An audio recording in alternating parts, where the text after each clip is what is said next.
Si Antonio ay isang amang magsasaka na nagpupunyagi para maitaguyod ang kanyang pamilya. Sa mahabang panahon, masaya silang namuhay sa kanilang maliit na baryo. Pero tulad ng alon sa dagat na hindi nawawala, ang buhay ni Antonio ay tinamaan ng sunod-sunod na pagsubok na sumubok sa kanyang lakas at pananampalataya. Una, isang malakas na bagyo ang dumaan at winasak ang kanyang taniman. Ang mga pananim na ilang buwan niyang inalagaan ay naputol, nabuwal at nalunod sa baha. Kahit na masakit, pinilit niyang magsimulang muli, nagtanim ng bagong buto, umaasang makakabawi. Subalit, sa di inaasahang pagkakataon, isang tagtuyot ang dumating at inubos ang kanyang bagong tanim. Ang kanyang lupa na dating puno ng sigla ay naging tuyot at basag-basag. Sa gitna ng mga hamon, sinabi ni Antonio sa sarili, "Hindi ako susuko. Para sa pamilya ko, babangon ako." Ngunit habang binubuo niya ang kanyang determinasyon, dumating ang mas mabigat na pagsubok. Nagkasakit ang kanyang asawa.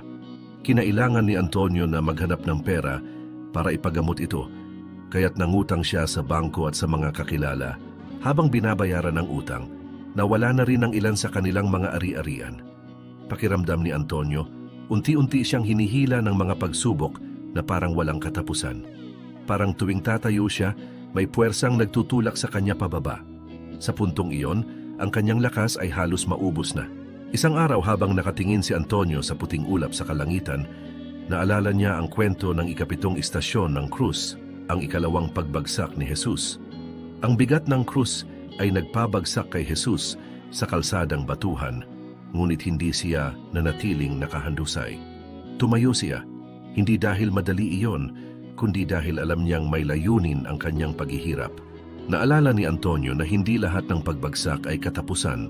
Kadalasan, ito ay isang pahinga bago ang isang mas mahalagang hakbang.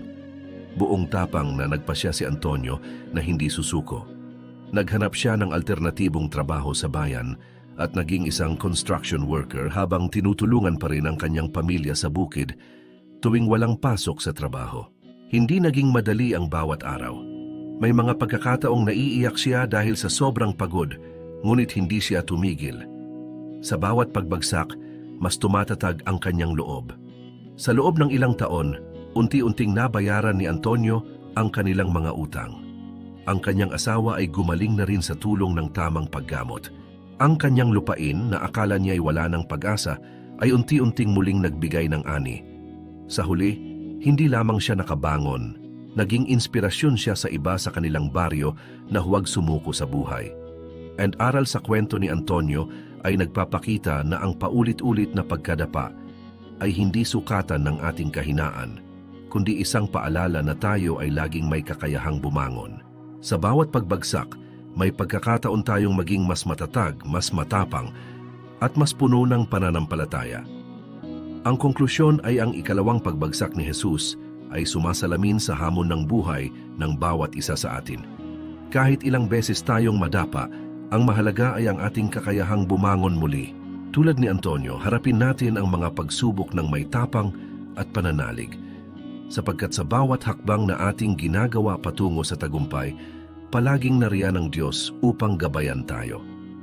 Ang tunay na tagumpay ay hindi lamang nasusukat sa kung gaano kalayo ang ating narating, kundi kung gaano kalakas ang ating loob na tumayo at magpatuloy sa kabila ng lahat.